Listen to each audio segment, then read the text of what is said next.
Bismillahirrahmanirrahim. Assalamualaikum warahmatullahi wabarakatuh. Perkenalkan, nama saya Yanika Fitri, NIM E1E019334, jurusan Ilmu Pendidikan, Prodi Pendidikan Guru Sekolah Dasar Universitas Mataram. Tujuan saya membuat video kali ini adalah untuk memenuhi tugas ujian tengah semester mata kuliah Ilmu Kealamiahan Dasar. Baiklah, langsung saja saya akan menampilkan PPT saya dan menjelaskannya secara rinci. Baiklah, ini dia. Judul yang saya ambil adalah Pengelolaan Sumber Daya Lahan dan Air di Kabupaten Lombok Timur, Nusa Tenggara Barat.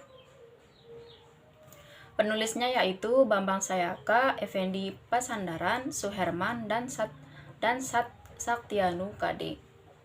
Sedangkan tujuannya yaitu untuk mengetahui permasalahan terkait pemanfaatan sumber daya lahan dan air, dan yang kedua untuk mengetahui solusi dari permasalahan terkait pemanfaatan sumber daya lahan dan air. Selanjutnya, permasalahan yang saya temui setelah mereview jurnal ini yaitu degradasi lahan dan keterbatasan sumber air di lahan kritis pada musim kemarau.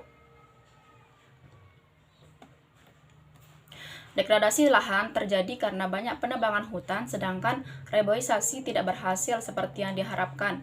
Kesuburan lahan petani berkurang karena kekurangan air pada musim kemarau dibandingkan beberapa puluh tahun yang lalu. Di daerah selatan Kecamatan Jerowaru, petani membangun embung untuk menampung air pada musim hujan dan menyalurkannya pada musim kemarau. Sedangkan di daerah utara, Kecamatan Suela, Sambelia, dan Sembaluan, petani tidak membangun embung karena tanahnya sangat poros. Pertumbuhan produksi pertanian sulit diharapkan karena kelangkaan air yang terutama terjadi pada musim kemarau.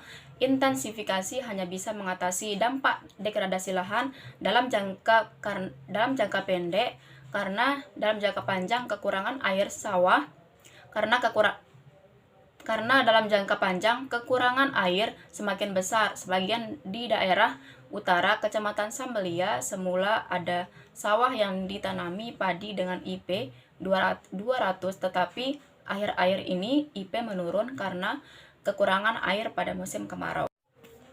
Ketahanan pangan pada sebagian penduduk masih rawan karena kesulitan akses walaupun produksi padi relatif mencukupi.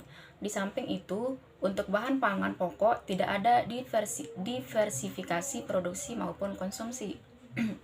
Bantuan Raskin cukup bermanfaat, tetapi karena penghasilan yang rendah dan jumlah anggota keluarga cukup banyak sehingga kebutuhan lauk pauk tidak tercukupi. Akibatnya terjadi kekurangan pangan atau gizi buruk pada berbagai daerah.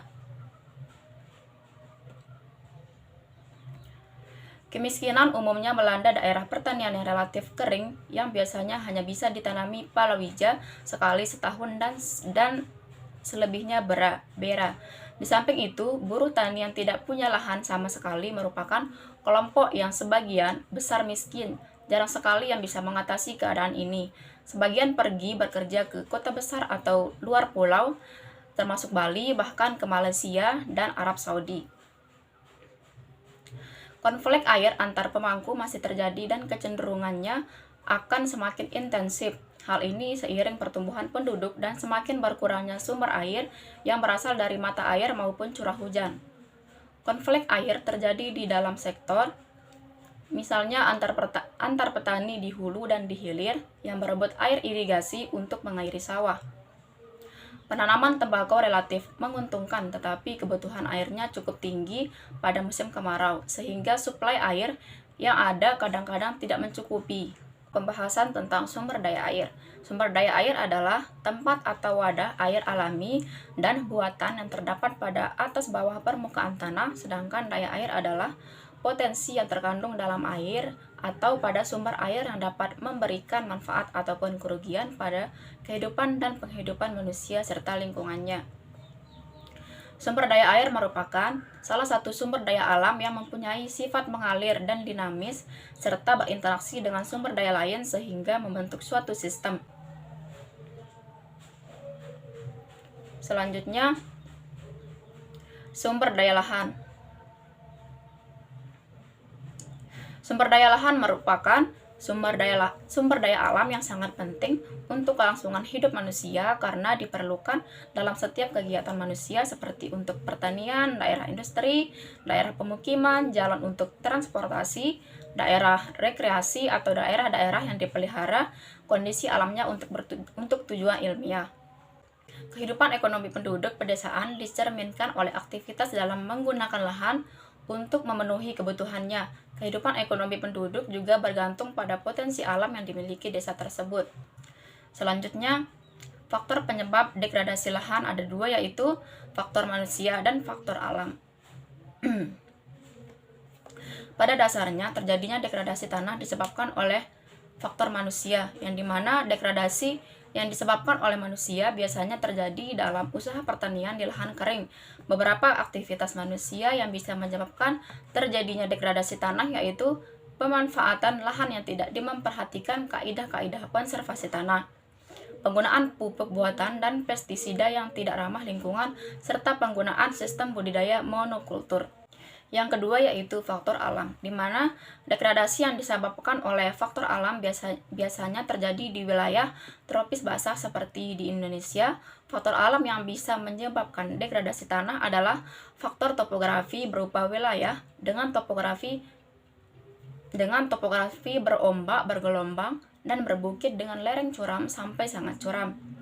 Selain topografi, faktor iklim juga memengaruhi, yaitu iklim dengan curah hujan dan intensitas hujan yang tinggi. Selanjutnya,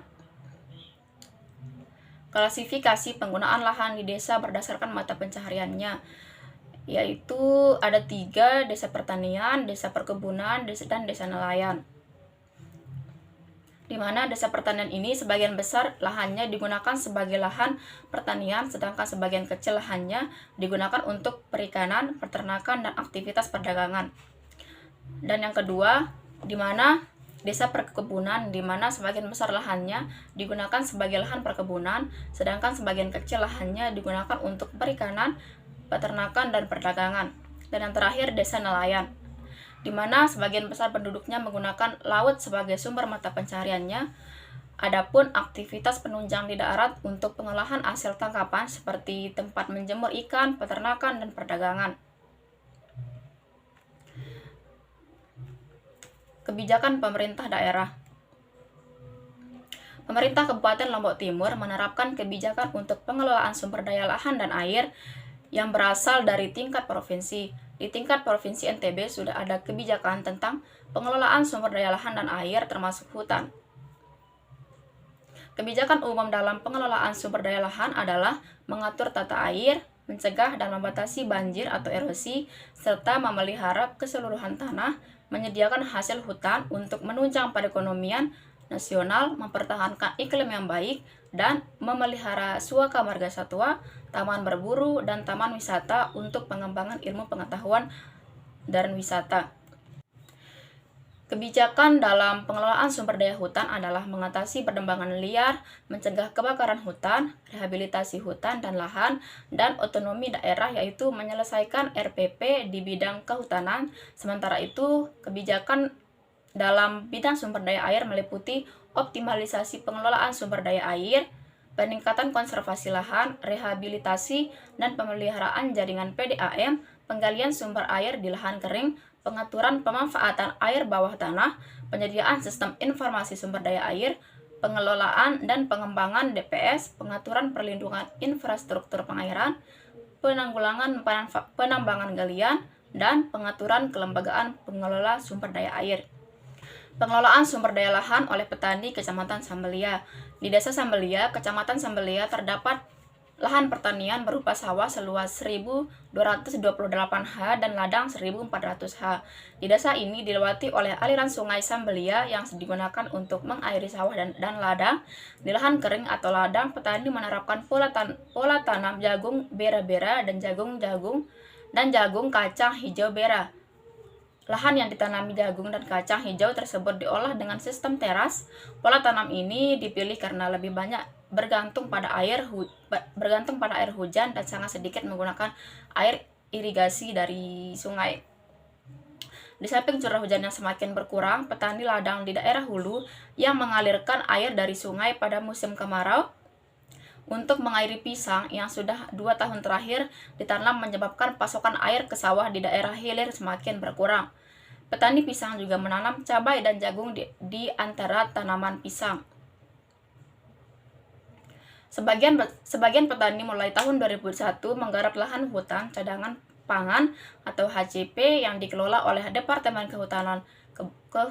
Lahan HCP merupakan lahan kering yang bisa ditanami padi, gogo, serta palawija yaitu cabai dan jagung. Hujan di Kecamatan Sambelia hanya berlangsung 2-3 bulan per tahun. Kesuburan lahan turun dari tahun ke tahun, topografi lahan relatif miring, serta hutan semakin gundul karena penebangan kayu di hutan lindung maupun tanaman nasional merupakan ciri utama di daerah ini. Luas hutan terus berkurang karena penebangan liar yang dilakukan oleh masyarakat, investor, polisi, dan aparat kecamatan. Petani di kecamatan ini telah mengolah lahan secara optimal sesuai dengan kemampuan yang mereka miliki dan sumber daya yang ada. Pola tanam yang diterapkan sesuai dengan ketersediaan air. Konflik pembagian air terjadi pada musim kemarau antara petani lahan kering di bagian hulu dengan petani sawah di bagian hilir. Untuk kebutuhan rumah tangga terdapat air dari PDAM serta giliran air lewat saluran irigasi yang juga digunakan untuk mencuci. Yang kedua yaitu pengelolaan sumber daya lahan dan air di Kecamatan Suela.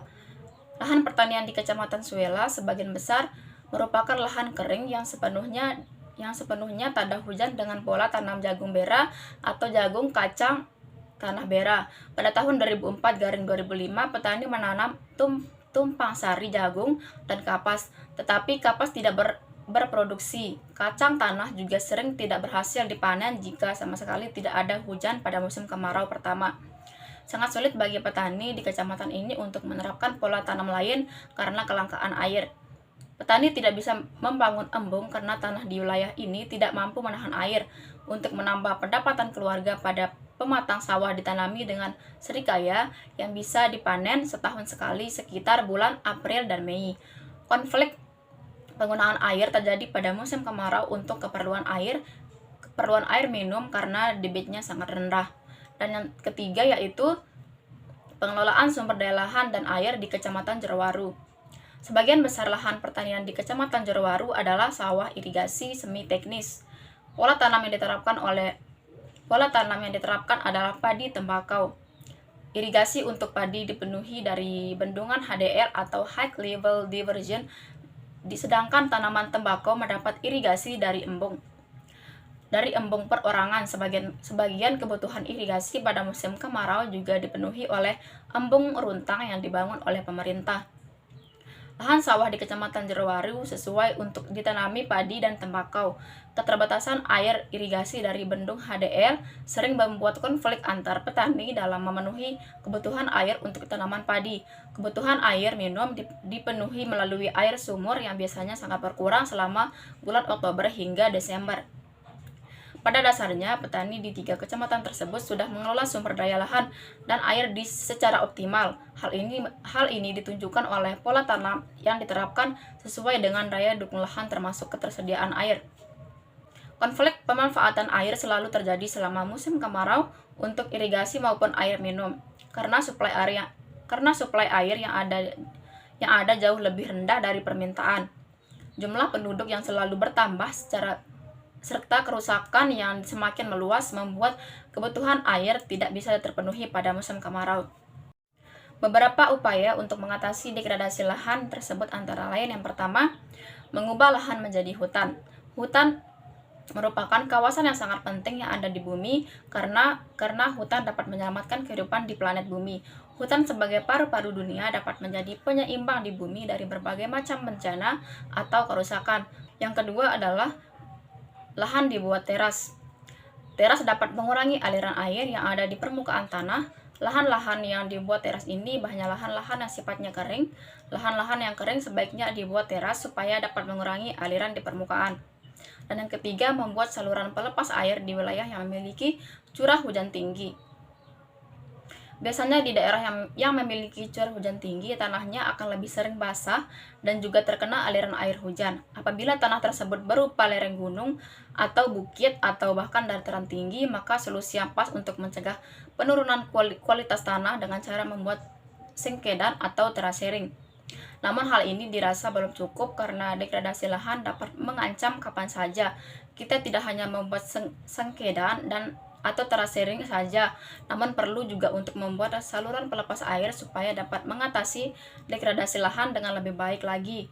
Saluran pelepas air ini dapat dibuat memanjang sepanjang lereng tersebut. Yang keempat yaitu menghindari penyiangan yang bersih di antara tanaman keras. Kita harus memperhatikan jika akan melakukan penyiangan terhadap lahan, hindari penyiangan yang bersih di antara tanaman-tanaman yang keras. Apabila tidak ada pupuk kompos atau pupuk hijau untuk menutup tanah, maka kita dapat menutup dengan menggunakan rumput hijau yang tidak berbahaya bagi tanaman pokok yang kita tanam. Yang kelima yaitu melakukan reboisasi terhadap lahan yang sudah kritis. Reboisasi merupakan solusi yang terbaik untuk menyelamatkan lingkungan, terlebih menyelamatkan tanah, udara, lingkungan, dan binatang. Penanaman hutan kembali atau reboisasi pada lahan-lahan gundul dapat memberikan nafas baru bagi lingkungan. Dan yang terakhir adalah tidak membakar hutan pada musim kemarau. Membakar hutan sebenarnya bukanlah termasuk kejahatan yang mutlak. Pada waktu-waktu tertentu, kita diperbolehkan untuk membakar hutan. Namun hal ini tidak berlaku di musim kemarau. Pembakaran hutan di musim kemarau justru akan mengakibatkan degradasi lahan. Maka dari itulah kita harus menghindari membakar hutan ketika musim kemarau datang. Selanjutnya, solusi untuk keterbatasan air di lahan kritis pada musim kemarau. Yang pertama, menggalakkan gerakan hemat air. Dengan gerakan hemat air, diharapkan masyarakat dapat memiliki persediaan air ketika musim kemarau datang, sehingga tidak ada lagi krisis air. Yang kedua, menggalakkan gerakan menanam pohon. Kesadaran masyarakat untuk menanam pohon yang dibiarkan tumbuh besar bisa menjadi salah satu kegiatan yang mampu mencegah terjadinya krisis air, di mana dengan banyaknya pohon yang mampu menangkap air, terutama di hulu, dimungkinkan air hujan tidak akan langsung mengalir begitu saja dari hulu ke hilir dan terbuang sia-sia ke laut, tetapi bisa tertadahi dan dimanfaatkan ketika air mulai sukar didapat. Yang ketiga, konservasi lahan, pelestarian hutan, dan aliran sungai. Selanjutnya, pembangunan tempat penampungan air hujan seperti situ, bendungan, dan waduk sehingga airnya bisa dimanfaatkan saat musim kemarau. Semakin banyak tempat penampungan air dapat dimungkinkan krisis air bisa dikurangi bahkan dihilangkan. Dan yang kelima, mencegah seminimal mungkin air hujan terbang ke laut dengan membuat sumur resapan air atau lubang resapan biopori. Selanjutnya, keterkaitan dengan ilmu alamiah dasar. Ilmu alamiah dasar yang di dalamnya termasuk juga sumber daya alam. Jadi, sumber daya alam itu adalah sebuah potensi sumber daya yang terkandung ke dalam bumi, air, dan udara yang mana dapat digunakan untuk memenuhi kebutuhan hidup manusia. Lingkungan juga termasuk sumber daya alam karena lingkungan adalah kesatuan tempat dari sumber daya alam tersebut. Sumber daya alam berdasarkan sifatnya dibagi menjadi dua bagian, yaitu sumber daya alam yang dapat diperbaharui dan sumber daya alam yang tidak dapat diperbaharui. Yang dimana lahan dan air adalah sumber daya alam yang dapat diperbaharui oleh lingkungan dalam relatif waktu cepat. Sumber daya ini yang banyak diinginkan karena sering pembaharuan. Mungkin itu saja yang bisa saya sampaikan. Mohon maaf atas segala kekurangan dan kelebihan. Wassalamualaikum warahmatullahi wabarakatuh.